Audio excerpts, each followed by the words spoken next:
Oke, sebelumnya terima kasih banyak buat teman-teman media, teman-teman semua, terima kasih yang udah hadir hari ini. Hari ini kebetulan launching ponakan saya, Juan, namanya Zuan dan Linda Argereda. Hari ini kebetulan kami habis merilis single yang berjudul Cinta Tiada Batas. Mudah-mudahan kita dukungan dari teman-teman juga, karena tanpa dukungan teman-teman juga bukan siapa-siapa juga yang akan ramai juga. Mudah-mudahan berjalan dengan lancar. Tapi kenapa tertarik memproduksi Juan? Karena secara kan dunia musik saat ini publik ada keras. Ya, ketertarikan seorang produser ataupun seorang pendengar dimanapun berada pasti dari telinga ya. Karakternya, suaranya, terus yang gue lihat Juan di situ ada karakter yang beda ya, maksudnya bisa nyanyi. Beda orang sama orang, semua orang bisa nyanyi. Di kamar mandi aja orang nyanyi, kadang nggak sadar ya lagi mandi gitu, teriak-teriak gitu. Kalau Juan ini bisa nyanyi, vokalnya duduk. Juan ini suka cover lagu gitu, kayak selebgram. Jadi gue berpikirnya kenapa sih harus cover gitu, karena kebetulan gue sama papa ayahnya bersahabat, jadi akhirnya kami ngebuat sebuah lagu iseng awalnya gitu. Terus setelah kita pikir-pikir, banyak pendapat orang kan, musiknya enak nih, asik nih, pas. Jadi akhirnya kita gak ada salahnya untuk kita lempar gitu. Karena ini kan ciptaan sendiri, bukan ciptaan orang lain. Ciptaan kebetulan ciptaan gue sama adik gue ciptaan. Juan sendiri bakal apa yang dimiliki? Memang dari kecil suka nyanyi, jadi Hobi ya, terus habis itu mulai disalurkan, disatukan pada Om Andika, ibing. sama Om Andika. Sebelumnya Juan udah pernah ikut kontes yang belum maksudnya? Pernah dari SMP. Teman SMP sudah mulai nyanyi. Juan Cinta Tiada Batas. Ya. Itu artinya apa sih, maksudnya bercerita tentang apa lagu tersebut? Tentang cinta, kasih sayang, gak hanya ke pacar atau gebetan ya sekarang. Itu bisa ke orang tua juga, bisa ke teman-teman, pokoknya sahabat yang mendukung kita selama ini, yang kasih support kita gitu. Kita bisa kasih sayang lebih ke mereka dan mungkin rasa sayang bisa kita ke mereka. Terima kasih. Bang Andika sendiri mungkin perdana nih Ya. produser ini. Ya. Udah perdana udah pop. Kebanyakan untuk Oh, untuk pop ya maksudnya ya. Nah, kenapa tertarik memilih Juan ini? Apakah dilihat dari bakatnya apa sih? Jadi dulu kan gua selalu produserin dangdut nih dengan gosip-gosip yang miring, maksudnya kontra. Sampai gua vakum 3 tahun belakangan gua nggak mau bikin project lagi. Setelah gua pikir-pikir, gua untuk bikin project daripada gosip, kan anak gua kan sudah besar-besar, maksudnya mikirnya pasti ayah bakalan macem-macem nih.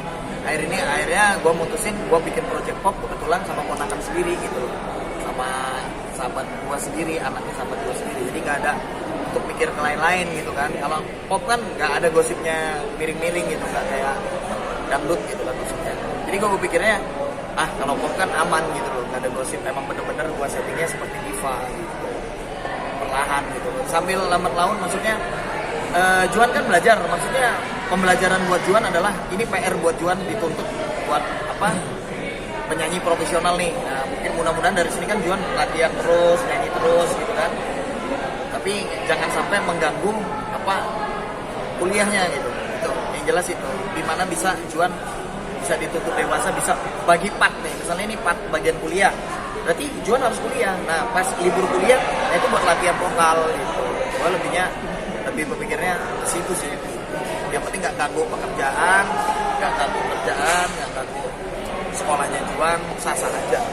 Sebagai produser tantangannya apa sih, Dik? Ini kan lagi masa pandemi. Ya. Kalau gua sih musisi ya, maksudnya seniman itu lebih berpikirnya di pandemi ini kalau kita diam aja tidak bekerja, alangkah banyak orang yang benar-benar berdampak. Tapi karya tetap harus dikeluarkan, alangkah sayang. Makanya gua keluarin karya gua bersama Juan, ponakan gua sendiri, dengan ikuti aturan pemerintah gitu loh, protokol kesehatan, kita pakai masker, kita masuk juga di swipe segala macam, kita tetap ikutin aturan pemerintah. Cuman kalau kita punya karya kita diemin aja, semua orang banyak kali lagi sekarang pandemi misalnya nggak boleh kerja, nggak boleh ini, lama-lama ya terkapar lah. Untuk promonya. Untuk promosi sementara radio lagi kita cut ya, maksudnya bukan kita cut, maksudnya kita pending dulu karena Juan juga lagi kuliah, satu. Kedua, nggak mungkin misalnya kita visit ada berapa ribu radio kita tumbur sekarang lagi pandemi kayak gini. Yang ditakutkan adalah kita kan menjaga jarak, itu yang ditakutin. Jadi gua sekarang promosinya lebih ke Juan bikin konten sama promosi ke TV kali ya gitu. Kalau untuk Spotify dan segala macam, Spotify sudah diurus sama Bayu ya, karena bidangnya emang beda-beda. Porsi gua untuk promosi yang halal kayak gini, media online, entertainment, TV itu gua. Kalau digital kebetulan udah gua serahin sama Musik Blast, Bayu gitu. Dan gua sama tim gua yang lain lebih ke promosi yang lain.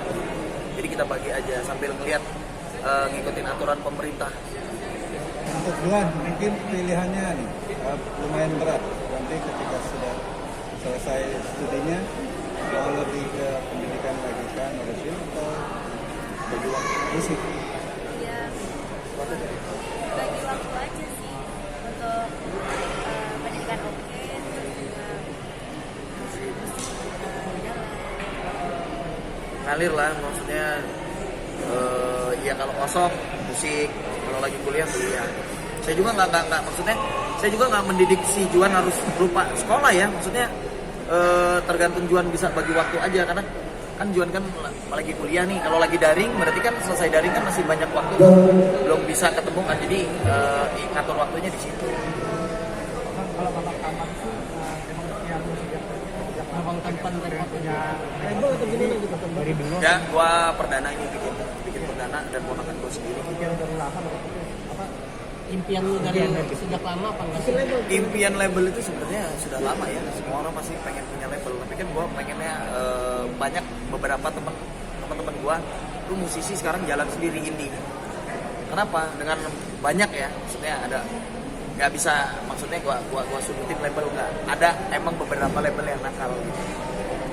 Dan gua di sini bukan label, gua labelnya nggak nakal nih, bener transparan, kita sama-sama survive. Kadang kan ketika kita sudah besar kita akan lupa sama label karena potongannya terlalu besar.